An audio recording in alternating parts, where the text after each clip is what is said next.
We'll play first. We can keep this. Not a super strong hand, but a hand that can deal with Bloodline Keeper is always keepable.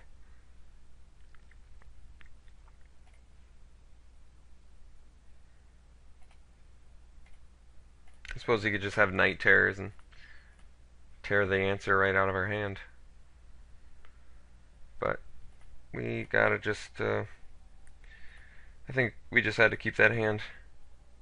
It wasn't like an awful hand. Definitely wasn't a great hand, but there's a lot of potential top deck cards that would be beneficial. Forest is a pretty important one.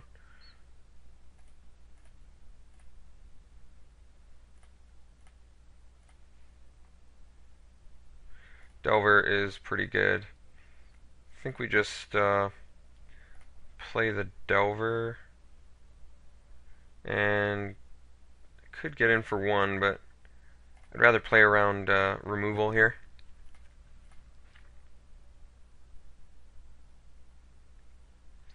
And I can always sack the Stitcher's Apprentice at the end of his turn.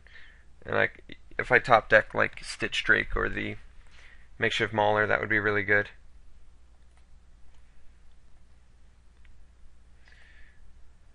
Nightbird's Clutches. Not sure I understand. Oh, I guess he would have had to discard. I see, okay. Now I don't want to... Now I'm not really inclined to do the Stitcher's Apprentice thing.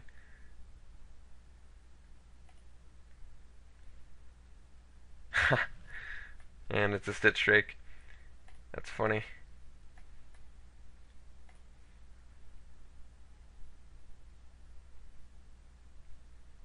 So now I'm going to be turned behind what my original plan was, but that's okay.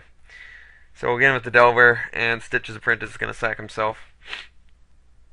I really wasn't expecting to top deck the Stitch Drake.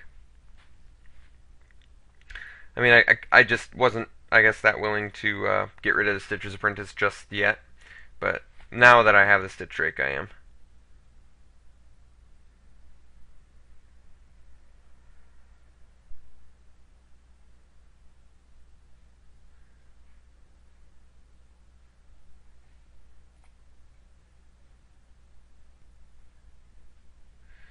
Screeching Bat, okay.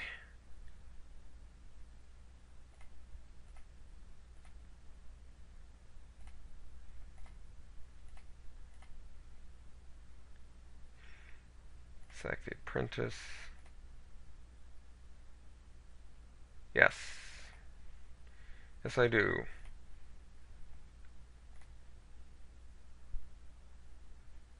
Okay, so we'll get in for 5.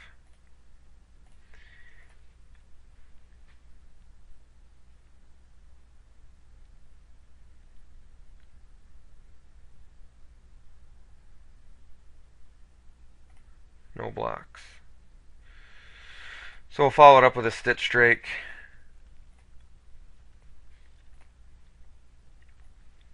And hopefully get pretty aggressive here.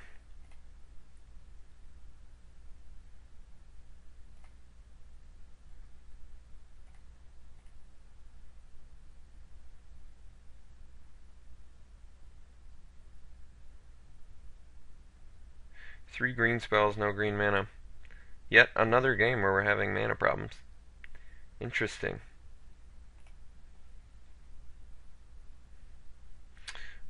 Well, if he takes the Geistcatcher's Rig, I mean, that's got to be the clear choice for him there, yeah. So now we have no outs for his Bloodline Keeper, which probably has in hand. Frightful Delusion would be the best top deck we could get here. Or Dissipate would have been perfect too. We're going to get in with everything.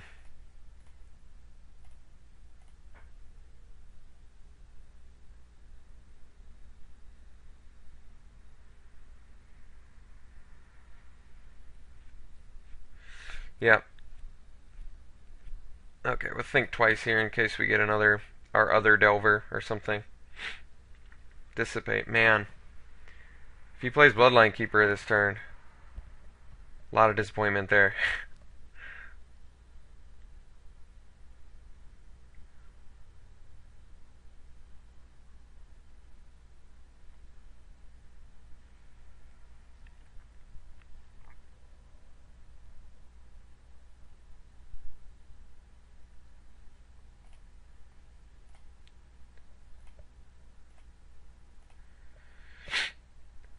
Missed his land drop again, that's good. Alright, so now... Yeah, I'm not playing that Makeshift Mauler. We're getting in for 5, we're going to keep Dissipate up. And if he doesn't play anything, we can always think twice. We're going to play to counterspell that Bloodline Keeper at all costs. Well, let's see what he's... Yep, we'll let him do that. I'll let him be on a 3-turn clock instead of a 2-turn clock. I'm fine with that, because he's just looking for a mana to slam that Bloodline Keeper, so I want to ensure that that's countered at all costs.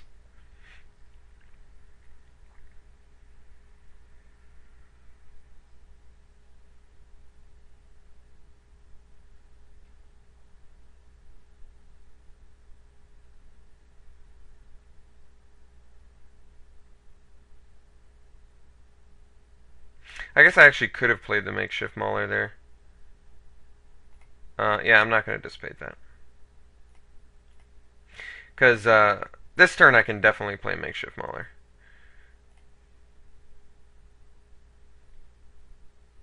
Oh, I forgot to think twice. Whatever. Doesn't matter.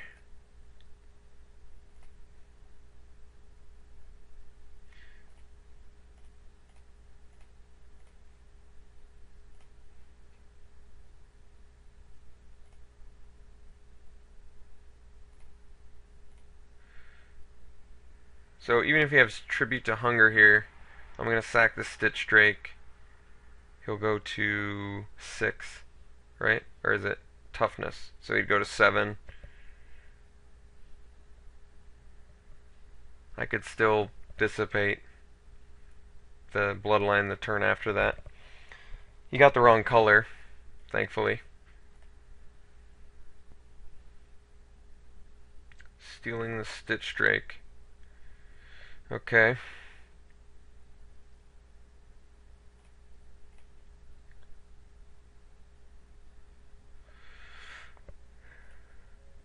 So I guess he's just dead.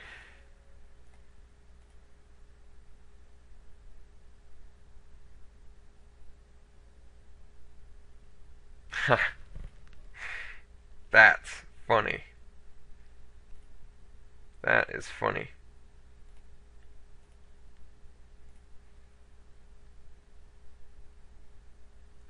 But we're just going to kill him instead. Even though he has funny plays like that.